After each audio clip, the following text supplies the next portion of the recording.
嘉义县自然史教育馆为着要让学生囡仔认捌台湾山区的脊灵类动物，配合国立自然科学博物馆所收藏的动物标本，举办野生动物教育展览。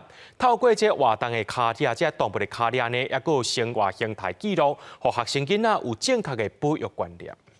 山猪有看过山猪的人举手？没看过。老师透过动物的骨头、食剩的物件，向学生了解动物的品性。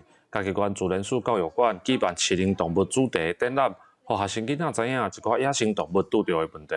黑熊领地可能它们领地在树上会有一些爪痕，穿山甲的那个壳啊，可以做成药，所以很多人大多数都会猎杀穿山甲。人类一直猎杀动物，所以让动物绝种了，很可怕。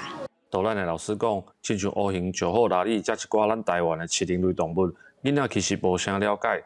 这个展览就用5个主题，为动物的身体到生活品性，要让学生囡仔来看好详细。这喙齿含伊的指爪来做一个点出，一个动物拢有伊家己的特色，伊的喙齿含这个指爪都不一样，会甲伊的生活方式。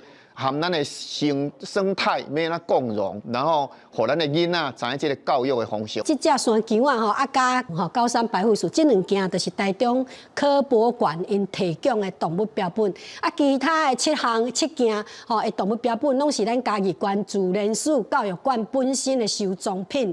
这个展览为3月7日开始，一直展览到明年3月。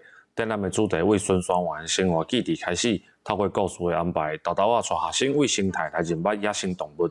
新港国小表示，趣味佮详细的内容，对生态教育的学习是一个真好的体验。记者林慧婷，嘉义报道。